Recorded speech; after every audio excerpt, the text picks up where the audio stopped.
पूछिए। साहब ये आज एक हिंदू अखबार में ये आर्टिकल आया साहब, लेडीज़ को जो है लेडीज़ के आइडेंटिफिकेशन के लिए रख रहे हैं तो वोटिंग के दिन, इसके लिए आपका क्या रिएक्शन है साहब? ये आया देखिए। तो क्या करना है, कोई बात ही नहीं, तो होता है ना। अच्छा नहीं, उस दिन हमारे वोटिंग के लिए नहीं, कुछ नहीं होता सर। वोटिंग परसेंटेज बढ़ाने के लिए इस बार क्या करें? नहीं, वोटिंग परसेंटेज बढ़ाने के लिए ही कोशिश की जा रही है और सबसे हम गुजारिश कर रहे हैं और मसाजिद से, अइम्माए मस्जिद से, यानी उलमाए कराम, मुफ्तियाए कराम, पूरे मौलाना, जितने ज़िम्मेदार लोग हैं वो सब कह रहे हैं कि वोट का इस्तेमाल करिए।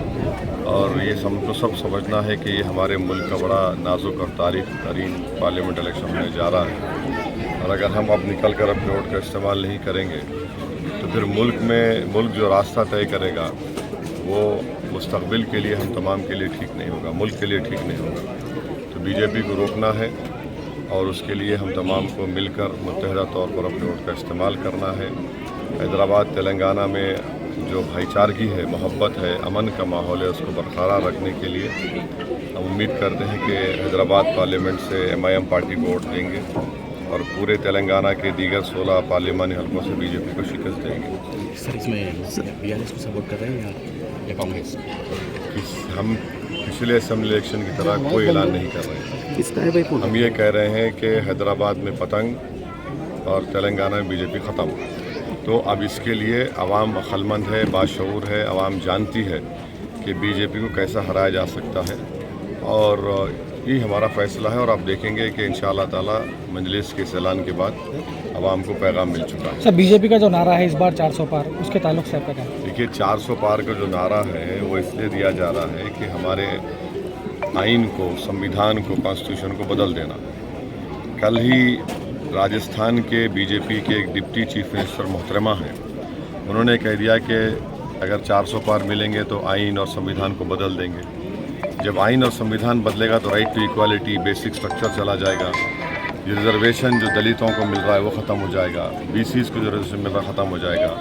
आर्टिकल 29 और 30 के तहत जो हमको हमारे तहजीब का तहफ़्फ़ुज़ का हक़ दिया गया वो ख़त्म हो जाएगा। दफ़ा 30 के तहत जो अक़लियतों को अपने पसंद के तालीम इदारे खोलने की इजाज़त है वो ख़त्म हो जाएगा। तो ये एक बहुत बड़ी लड़ाई है जिसको आवाम से उम्मीद करते हैं कि उसको देखेंगे और अपने एक एक वोट का इस्तेमाल करेंगे। सुबह 7 बजे से शाम में 6 बजे तक हम सब को मिलकर अपने वोट का इस्तेमाल करना है और अगर कोई ये समझ रहा है कि मेरे वोट नहीं डालने से फ़र्क नहीं पड़ेगा तो फिर याद रखिए, वोट एक अमानत है, आप अमानत में ख़यानत नहीं कर सकते।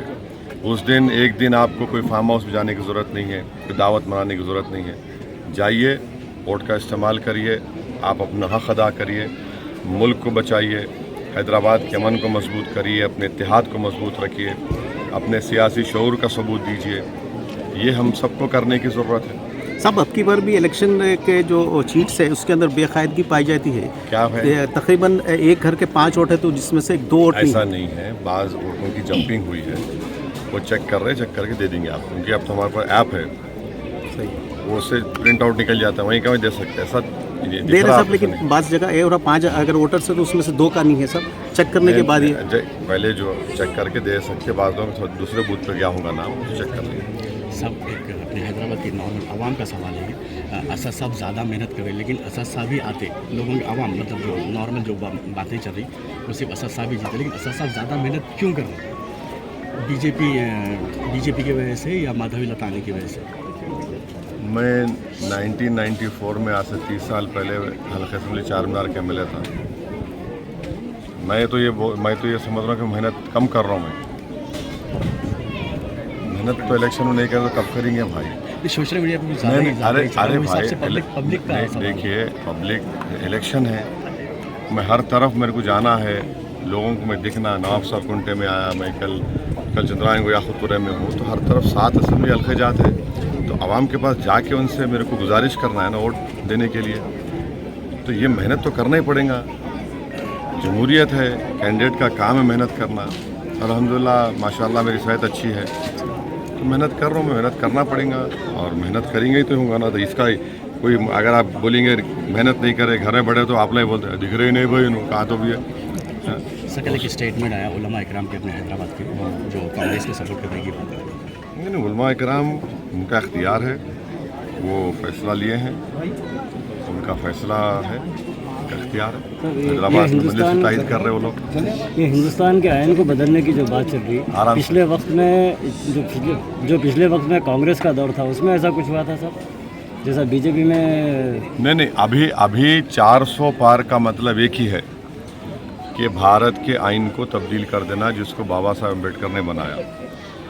और अगर आप आरएसएस के जितने सरसंघचालक जो शुरू उनके पहले जो चीफ थे, सरसंघचालक मतलब चीफ थे, हेगडेवर से लेके गोलवालकर, और उसके बाद जितने भी बने, सुदर्शन बने या राजू भैया बने या फिर अब हैं मौजूदा, इन सब की तकारीर नेट पे अवेलेबल है। इनके लिखे हुए किताबें या जो भी है, उसमें एक बात की तरफ हमेशा ये लोग बोलते हैं कि आइन सही नहीं बना।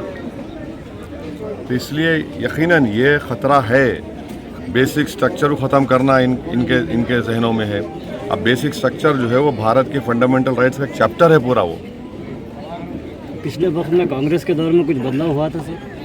इमरजेंसी हुई थी ना कांग्रेस ज़माने में, जी इमरजेंसी हुई आइन में कुछ थी, बदलाव? जबरी नसबंदी हुई थी, कई हुकूमतों का 356 का गलत इस्तेमाल हुआ था प्रेसिडेंट रूल नाफिज करने के लिए।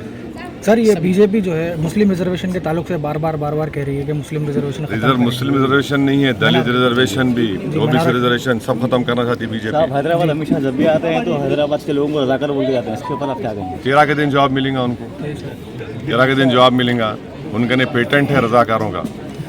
रजाकार जो थे वो भाग गए 57 में, जो वफादार